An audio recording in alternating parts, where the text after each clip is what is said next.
الحمد للہ وکفا وسلام علی عبادہ الذین اصطفی اما بعد۔ اللہ تعالی نے دنیا میں زندگی بسر کرنے کے لیے جو قواعد اور ضوابط رکھے ہیں ان میں سے ایک بات یہ بھی ہے کہ انسان رہنمائی کے لیے اپنے ذہن سے چھوٹے ذہن کو قبول نہیں کرتا۔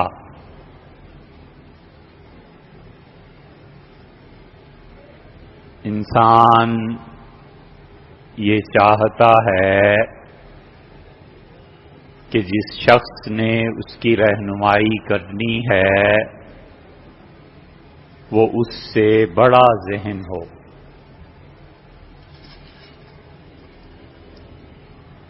اور نتیجہ اس کا یہ نکلتا ہے کہ بچہ اگر یہ کہے کہ والد آپ اپنے کاروبار کو چھوڑ دیں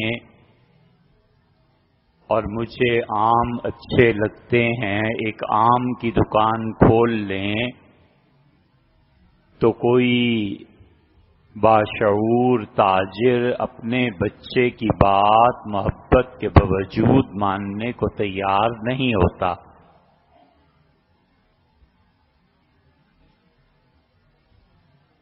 انسانی فطرت اگر اپنی جگہ پر قائم رہے تو انسان اپنی رہنمائی کے لیے اپنے سے بڑا ذہن چاہتا ہے۔ کوئی تجربہ کار اور ماہر آدمی آ کر اسے رائے دیتا ہے کہ اس کالونی میں پلاٹس بک رہے ہیں اور بیٹے یہ نہیں یہ خرید لیں، تو وہ ایک منٹ سوچ کے پھر فیصلہ بدل دیتا ہے، اس لیے کہ وہ جانتا ہے کہ جو نصیحت کر رہا ہے اس کا تجربہ اور ذہن مجھ سے بڑا ہے۔ تو انسان اگر عقل قائم ہو اور شعور کام کرتا ہو تو اپنی رہنمائی کے لیے اپنے سے بڑا ذہن چاہتا ہے۔ کبھی محبت اور عقیدت اس بات پہ پردہ ڈال دے تو یہ کوئی قانون نہیں ہے، یہ اس کرنے والے کی اپنی مرضی یا مجبوری ہے۔ چیز سستی ہے اور بیوی کی فرمائش یہ ہے، ماں کی فرمائش یہ ہے کہ لا کے دو، تو وہ جانتا ہے کہ شہر میں یہ چیز نایاب ہے، بیچنے والا دکاندار غلط کام کر رہا ہے، گراں فروشی ہے، لیکن محبت مجبور کرتی ہے کہ 1 روپے کی چیز 10 روپے میں خرید لائے، کیونکہ اس کے پیچھے کسی کی خوشی مطلوب ہے۔ کبھی مجبوری ہو جاتی ہے کہ جھگڑا ہو گیا اور وہ کہتا ہے کہ تمہاری دکان اس میں ڈالتا ہوں، اور 1 کروڑ کی دکان ہے اور وہ کہتا ہے 90 لاکھ، تو یہ ایک الگ چیز ہے کہ آدمی مجبوری سے کوئی بات مانے یا محبت سے کوئی بات مانے، وگرنہ انسانی ذہن کو اللہ نے بنایا ہی ایسا ہے کہ وہ اپنی رہنمائی کے لیے اپنے سے برتر اور عالی ذہن چاہتا ہے۔ اس لیے یہ جتنی مذہبی رہنمائی ہے، جتنے وعظ اور نصیحتیں ہیں، اور جتنا یہ ممبر اور اس پہ بیٹھ کے کرنے والی تقاریر ہیں، یہ بسا اوقات اس کم درجے کی ہوتی ہیں کہ بچے ہنستے ہیں دل میں اور سوچتے ہیں کہ مولوی صاحب آپ کو دنیا کا پتہ نہیں، لیکن بولتے اس لیے نہیں کہ خوف ہے اگر کہہ دیا تو کفر کا فتویٰ لگے گا، یا پھر ادب ہے کہ نہیں بڑے ہیں جو کہتے ہیں بس سن لو۔ اس لیے مذہب کی دعوت، دین کی دعوت، شریعت کی دعوت اور لوگوں کو اللہ کے دین کے متعلق بتانے کے لیے یہ ضروری ہے کہ انسان کا ذہن سننے والوں کے ذہن پہ کوئی نہ کوئی کسی حیثیت سے بڑا پن رکھتا ہو، وگرنہ نہ کوئی سنے گا نہ کوئی مانے گا۔ اس لیے کہ نفس انسانی کو اللہ نے ایسا بنایا ہی نہیں۔ انسان اپنی عقل کے ساتھ چلتا ہے اور جتنی بھی اشیاء اپنی عقل کے ذریعے وہ قائم کرتا ہے، ایجاد کرتا ہے، یہ تمام اشیاء جتنا مرضی نفع دینے والی ہوں اور جتنی ہی صحیح کیوں نہ ہوں، اگر شے کا علم خالق شے تک نہیں پہنچاتا تو یہ شے حجاب ہے اللہ کے اور اس کے درمیان۔ ہر وہ چیز جو انسان ایجاد کرتا ہے، بناتا ہے، کپڑا بناتا ہے، جوتا بناتا ہے، ایٹم بم بناتا ہے، بحری جہاز بناتا ہے، مشین تیار کرتا ہے، ہر وہ چیز جو انسان بناتا ہے، اگر یہ چیز اور اس کا علم اسے اللہ تک نہیں پہنچاتا تو یہ چیز کتنی ایکوریٹ اور کتنی صحیح کیوں نہ ہو، یہ چیز اللہ کے درمیان اور اس بندے کے درمیان یہ عقل اور یہ علم حجاب ہے۔ اس لیے کہ چیز کے بننے کا فطری نتیجہ یہ نکلنا چاہیے کہ یہ اپنی ذہانت اور علم کو اللہ سے منسوب کرے کہ مالک نے مہربانی فرمائی اور یہ چیز بن گئی۔ یہ فرق ہے قدماء کے درمیان، جو پرانے مسلمان تھے، جو چیز بھی ایجاد ہوتی تھی، جو چیز بھی وہ مارکیٹ میں لاتے تھے، نیا عطر لاتے تھے اور نئی دوا لاتے تھے، انسانی راحت کے سامان لاتے تھے اور معدنیات پر کام کرتے تھے، وہ کام کرنے کے بعد ایک ایجاد پہ 1000 بار خدا کے سامنے جھکتے اور شکر کرتے تھے کہ اے رب یہ عقل اور یہ شعور اور اس نتیجے تک پہنچنا یہ تو نے دیا ہے، تیرا احسان ہے۔ اور جدید تہذیب میں جب شے کی دریافت کسی چیز کی ہو جاتی ہے تو وہ اللہ کو سجدہ تو درکنار اس میں کبر کو پیدا کرتی ہے کہ میں نے یہ کام کیا ہے، اور اس پہ اسے نوبل پرائز بھی ملے اور کچھ بھی ملے، ہیچ ہے، کچھ نہیں ہے، کیونکہ وہ چیز اور وہ علم جو بندے اور اللہ کے درمیان پردہ بن جائے، آگ میں جھونکے جانے کے قابل۔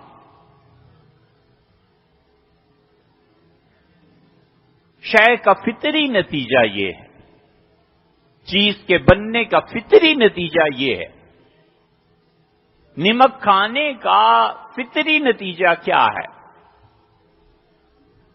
چینی اور میٹھی چیز کھانے کا فطری نتیجہ کیا ہے؟ یہی نہ کہ آپ نے زبان پہ چیز رکھی اور ایک لمحے میں اس نے پورے احساس کی کیفیت کو بدل دیا۔ شوگر کی وجہ سے گر رہے تھے اور جوں ہی شہد اور چینی میٹھی چیز زبان پہ آئی، دیکھتے ہی دیکھتے آنن فانن حالت تبدیل ہونا شروع ہوئی۔ یہ ان اشیاء کے فطری نتائج ہیں۔ اسی طرح جو چیز انسان کو ملتی ہے اس کا فطری نتیجہ یہ ہے کہ اللہ کے سامنے جھک جانا چاہیے۔ یہ جو کبھی کبھی پلیئرز آپ کے بے اختیار فتح کے نتیجے میں گراؤنڈ میں اللہ کو سجدہ کرتا ہے، اس کا فطری نتیجہ ہے کہ اس کے دل میں اللہ کے کرم، اللہ کے فضل اور اس کے ساتھ تعلق کی جوت جگی ہوئی ہے، اور وہ فوراً سجدے میں مجبور کرتی ہے کہ مالک آپ نے یہ فتح دلائی۔ اس لیے اللہ کی محبت اور انسانی نفس، یہ دو چیزیں ہیں جو آپس میں ٹکرانی چاہیے، حالات کے جبر سے نہیں، اپنے اختیار سے۔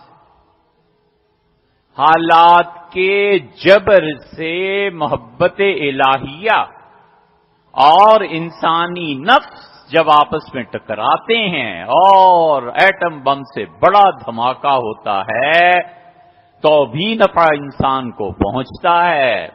وہ چاہتا ہے اس گناہ کو کر گزرے اور پوری تیاری اس گناہ کے لیے ہے، اور پیسہ بھی ہے اور مال بھی ہے اور حالات بھی ہیں، اور پورا پروگرام بن گیا اور ٹائم طے ہو گیا کہ اس گناہ کو کرنا ہے، اور اچانک فون آیا کہ فلاں کا انتقال ہو گیا، ساری خوشی غارت ہو جاتی ہے۔ یہ جبر ہے حالات کا، یہ جبر ہے ماحول کا کہ گناہ نہیں کر سکتا۔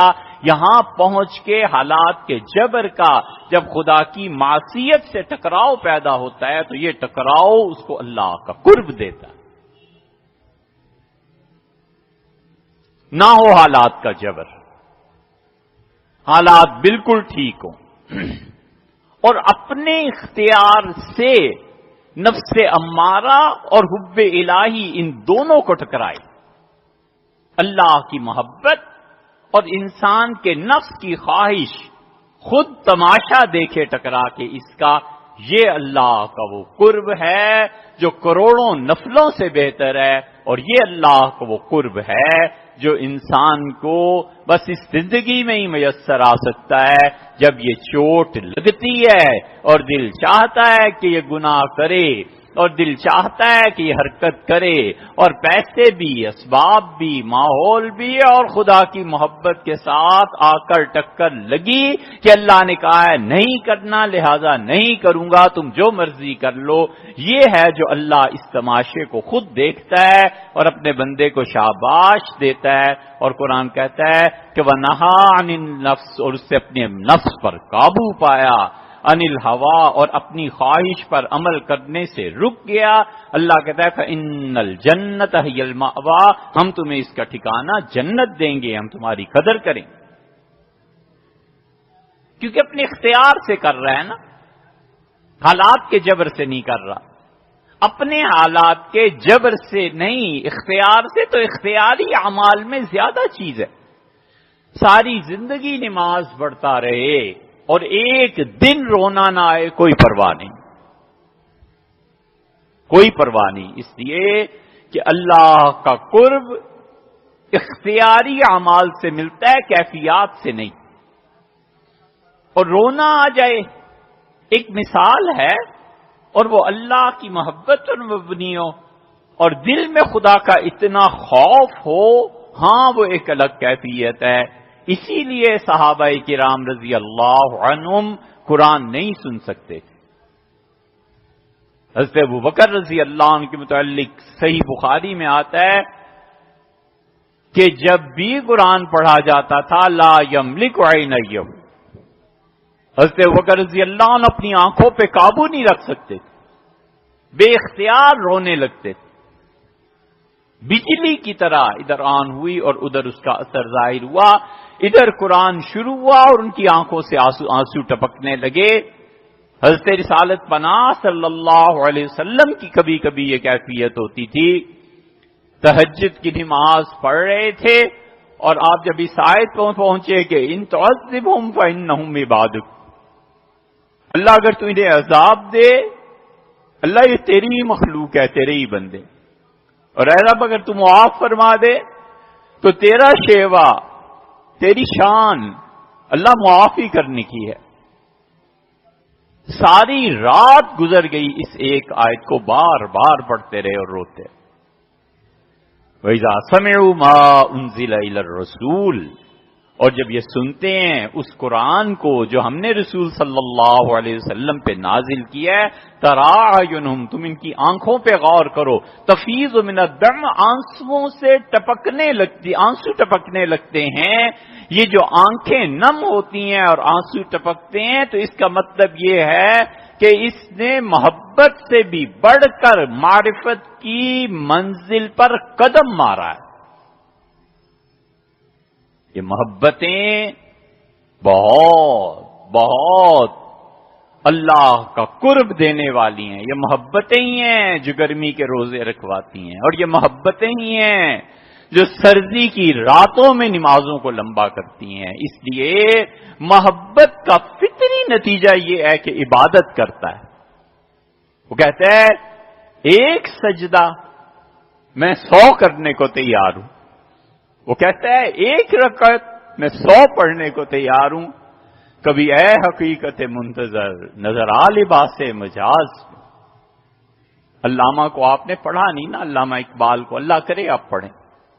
وہ عارف باللہ، وہ خدا کی معرفت میں جسے کمال حاصل تھا، یہ ایسے ہی نہیں زندگی کے آخری دنوں میں بس چپ چاپ گھر کے سائے کے نیچے حکا پینا اور ایک لنگی باندھی اور ایک بنیان اور روتے رہنا.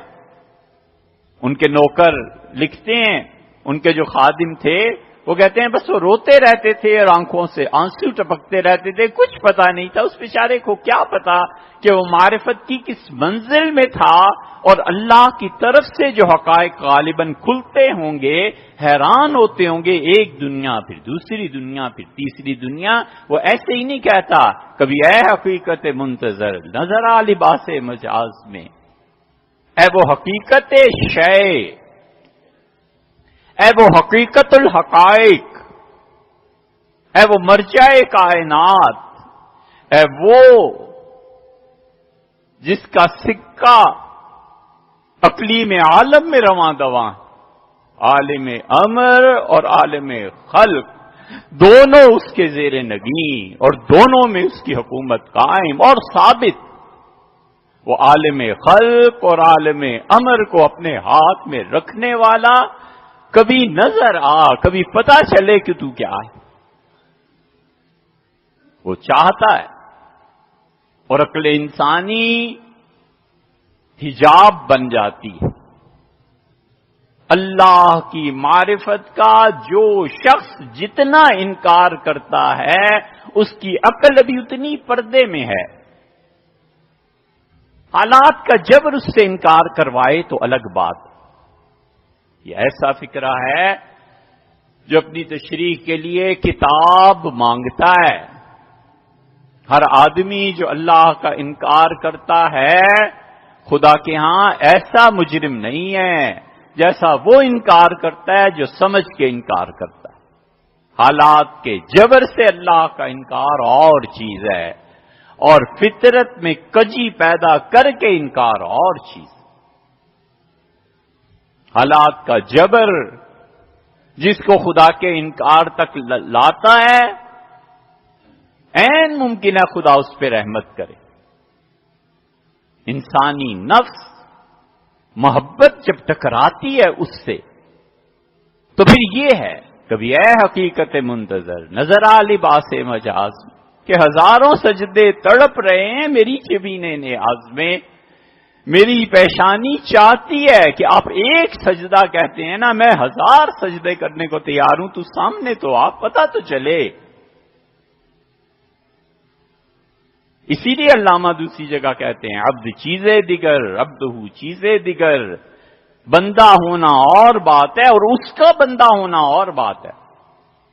آم کا گودا الگ کر کے کوئی بیچے الگ بات ہے، اور آم گٹھلی سمیت جب بکتا ہے تو گٹھلی کی بھی وہی قیمت لگتی ہے جو گودے کی قیمت لگتی ہے۔ عبدہ چیزیں دیگر، اس کا بندہ اور بات۔ اس لیے آدمی زندگی میں کرنے کے کاموں میں سے ایک یہ ہے کہ روزانہ 100 مرتبہ مرے۔ شہید ایک بار مرتا ہے، بس جان چھٹی، چلو ختم۔ عرض کیا گیا کہ شہید کو قبر کا عذاب کیوں نہیں ہوتا؟ حضرت رسالت مآب صلی اللہ علیہ وسلم نے فرمایا، موت کو سامنے دیکھ کر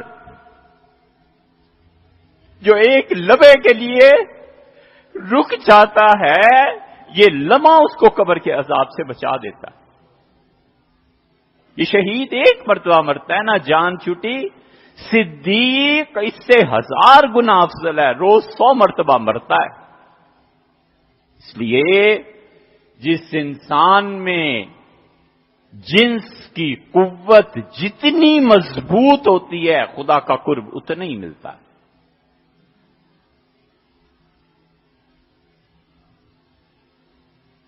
لوگ جانتے نہیں ان حقائق کو، اس سے حیران ہوتے ہیں کہ یہ کیا روایتیں ہیں کتابوں میں۔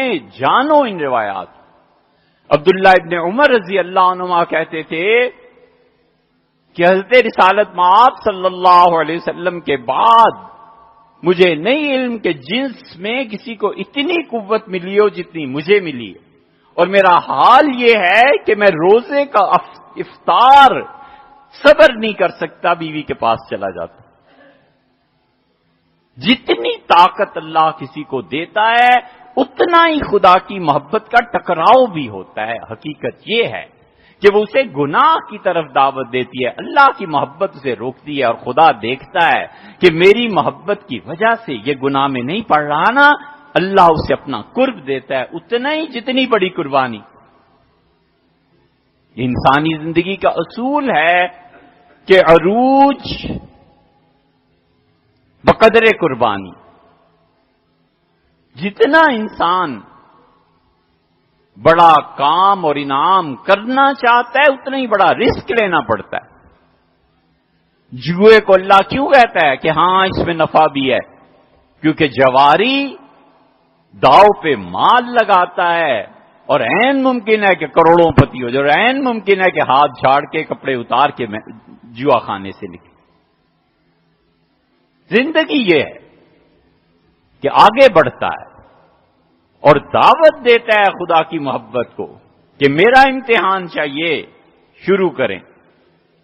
کبھی چیلنج نہ کرے کہ وہ مالک کی بات الگ ہے، کبھی بھی یہ کہنا نہیں چاہیے، مگر جب خدا کے انعامات برستے ہیں تو پھر اس سے پوچھو کہ وہ کیا سکھاتے ہیں۔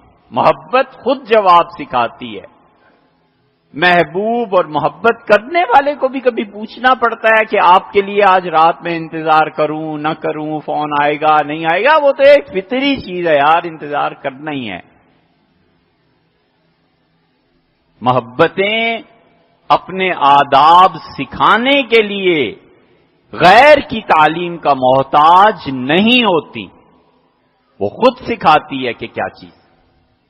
اسی لیے حضرت ایوب علیہ الصلوۃ والسلام جھوٹ بولتے ہیں جو کہتے ہیں کہ ان کے جسم پہ کیڑے پڑ گئے تھے اور یہ کہہ گئے ہو گیا اور یہ ہو گیا، سب جھوٹ ہے۔ اللہ کا نبی کبھی جسمانی اور روحانی کسی ایسے عیب میں مبتلا نہیں کیا جاتا کہ خلق خدا اس سے دور ہو۔ اگر خلق خدا ہی اس سے دور ہو جائے تو یہ دعوت کا کام کب کرے گا؟ یہ نہیں ہوا کرتا۔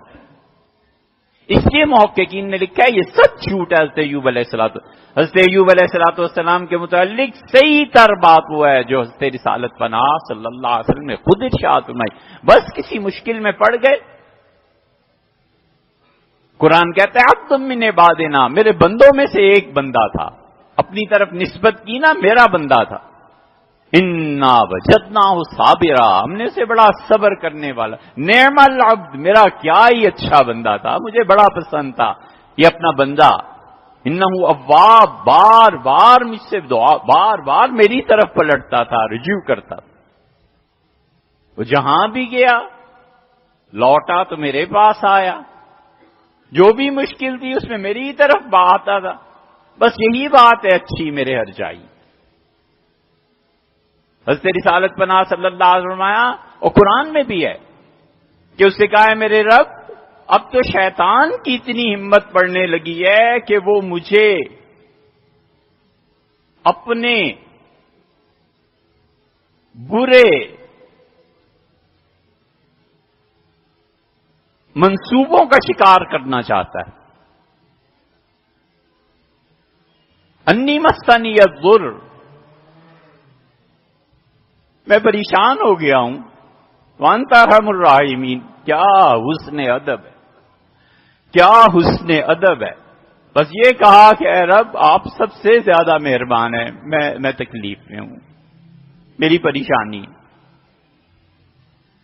اللہ تعالیٰ نے فرمایا، ہم نے کہا ارکض برجلک، پاؤں مار زمین پہ، انہوں نے زمین پہ پاؤں سے ٹھوکر ماری، ہم نے کہا ٹھوکر ماریے، انہوں نے ٹھوکر ماری اور چشمہ پھوٹ پڑا پانی کا، ہم نے کہا مغتسل، اس سے نہا لیجئے، باردم و شراب، مناسب ٹھنڈک کے ساتھ ہے، اور اسے پی لیجئے۔ جب پی رہا تھا وہ بندہ پانی اور نہا رہا تھا، آپ پھول کی پتیاں برساتے ہیں نا کسی کے آنے پہ، اللہ کو اتنی محبت تھی اس بندے سے کہ رسول اللہ صلی اللہ علیہ وسلم صحیح بخاری وغیرہ میں آیا سونے کی ٹڈیاں برسنے لگی۔ یہ گراس ہاپر بڑا ٹڈا ہوتا ہے نا سبز رنگ کا، سونے کے بنا کر اللہ نے فرشتوں کو کہا اس پہ نچھاور کرو میرے بندے پہ، ہم اتنے خوش ہیں۔ انہوں نے نہانا چھوڑ کے چادر بچھائی اور سونا جمع کرنے لگے۔ اللہ نے وہی کی اور اللہ نے کہا لم مغنیت، ہم نے اتنا کچھ آپ کو دے دیا ہے، یہ کیا ضرورت ہے سونا جمع کرنے کی؟ محبت نے جواب سکھایا اور کہا وَلَٰكِن لَّا غِنَىٰ بِي عَن بَرَكَتِكَ، اللہ یہ ٹھیک ہے آپ نے بہت کچھ دے دیا ہے، لیکن آپ مہربانی فرمائیں اور میں اپنا دامن تنگ کر لوں، یہ کیسے ممکن ہے؟ آپ کی رحمت کو تو سمیٹنا چاہیے۔ یہ محبت الہیہ ہے، جب نفس امارہ سے ٹکراتی ہے تو جتنا نفس مضبوط ہے اتنی ہی ٹکر زیادہ شدید لگتی ہے، اتنا ہی قرب اللہ کا حاصل ہوتا ہے۔ انسان کا نفس امارہ گھوڑا ہے، جتنا گھوڑا اچھا مضبوط ہوگا اتنا ہی جلدی بھاگے گا، منزل تک پہنچائے گا، اور عین ممکن ہے یہی گھوڑا پلٹ دے اور اوپر بیٹھ جائے، مر جائے گا سوار۔ اور گھوڑا اگر مریل ہے، خواہشات ہی نہیں ہے، کوئی گناہ کا ٹنٹا ہی نہیں ہے، کوئی چنتا ہی نہیں ہے، گناہ کی مسئلہ ہی نہیں ہے، تو پھر قرب بھی اتنا ہی کم۔ یہ وہ حکمت ہے جس پہ مولانا روم نے مثنوی میں لکھا ہے، اسے پڑھنا چاہیے لیکن ہم پڑھیں کیوں؟ اللہ آپ کو اور ہمیں عمل